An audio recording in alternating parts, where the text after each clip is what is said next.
So, ang gusto mo bang mapangasawa, isang babaeng mas may edad sa'yo o mas matanda sa'yo? Pwes, para sa itong video na ito. Pero bago ko simulan, nakikita ko hindi pa kita subscribers. Mag-subscribe ka na po muna. Maraming salamat. God bless po. So, alam niyo, Lods, no, may mga lalaki na gusto mas bata sa kanila yung magiging asawa nila. Yung iba naman gusto mas matanda. So, iba-iba po kayo ng mga bet, diba? So, ngayon, kung ang tipo pong babae mas may edad sa'yo, para sa itong video na ito. Para sa akin, good job ka na mas maganda yung may edad sa'yo na babae, na mas matured, no? Mas maganda po kasi, Lods, yung matured yung partner ninyo kumpara yung sa mas bata sa inyo, no? Hindi ko nila lahat, pero mas maganda pa rin na mas may edad o ka-level mo yung age. Para pares ninyo alam kung paano i-handle yung problema. So, unlike na mas bata, ikaw lagi, no? Alam niyo, Lods, kasi yung mga mas batang babae, mas masarap lang yun sa ama, eh. Pero sa hirap ng buhay, no? Hindi sila masarap kasama. So, hindi ko na naman nila lahat.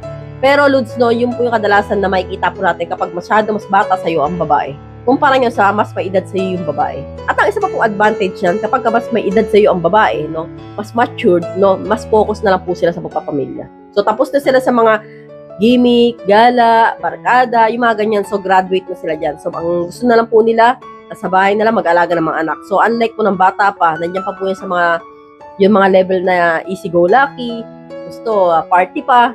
So, depende po sa inyo. Pero kung gusto mga mapag-asawa ng babaeng mas matured sa'yo, no, maganda po yun. So, paano nga ba ninyo ligawan ng babaeng mas may edad sa inyo, no? Actually, Lods, no, mas mahirap ligawan ng babaeng mas may edad sa'yo.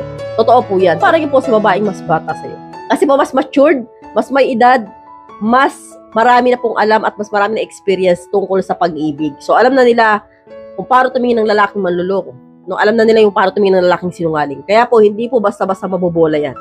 Pero once na nakuha mo naman yung babaeng mas matured sa'yo, jackpot ka. No, kasi po, kung hinahanap mong magiging kalibin, partner, o magiging asawa, ay babaeng, no, matino, no, mas maganda talaga yung medyo matured sa'yo at mas matanda sa'yo. So ngayon, paano nga ba sila ligawan? No, unang-una, Lods, no, yung mga ganyang may edad na, Lods, no, katulad ko may edad na ako, no, hindi na po sila masyadong kinikilig sa mga gift, no. So yung sabi mong bibigyan mo ng flowers, mga chocolate, no, medyo kikiligin naman sila yan mga 20% na lang. Mas kinikilig po sila sa pagpapakita na pursigido ka, no. Ibig sabihin, pakita mo na seryoso ka, pursigido ka. Yung ibig sabihin, Lods, pag nanliligaw ka yung formal. Kung pupunta ka talaga sa bahay, at doon ka nanliligaw, doon ka nagbibigay ng mga kung ano-ano, no? Hindi yun sa kanto lang, sa alsada lang. So, ang gagawin mo, formal ka manligaw, mas gusto po yun ng mga babaeng matured. Yun, kasi po, ang tingin po namin dyan, pagrespeto. No? Ang hinahanap na po ng mga ganyang may edad, Lods, respeto.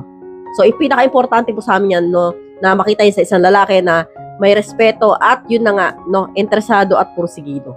So, kapag po nakikita, Lods, ng babaeng may edad sa'yo na ganyang kamanligaw, formal, no, hindi ka bastos, o kaya maginoo ka, talagang nagpapakita sa mga kapatid niya, magulang niya na talagang mahal mo siya at gusto mo siya. So, diyan po, nai-impress ang babaeng mas may edad sa'yo. So, yan po talaga yung pinakamagandang gawin kapag nanliligaw ka ng babaeng mas matanda sa'yo. No, kailangan talaga pupunta ka sa bahay nila at doon ka manliligaw. So, hindi yung saan mo lang yayayay sa kanto. Ganon. So, ganon po kasimple ligawan ng babaeng mas may edad sa'yo. Yun nga lang, no, medyo magtitiis ka lang dahil po karamihan po sa mga babaeng mas may edad, hindi po ganun kadaling mapasagot. So, unlike po ng babaeng mas bata, bigyan mo lang kung ano yan, no, gadget, sasagutin ka na yan, eh. So, kahit sa kanto mo lang ligawan, sasagutin ka na yan, eh, no. So, hindi ko na naman nila lahat. So, yan nga po yung tips sa inyo, Lods, no, kung gusto niyo po mapag-asawa ng babaeng mas may edad sa'yo. So, hanggang dito na lang po tayo, mga Lods. I hope you learned something new in this video. More videos to come. So, stay connected and see you again to my next video. God bless. Bye-bye!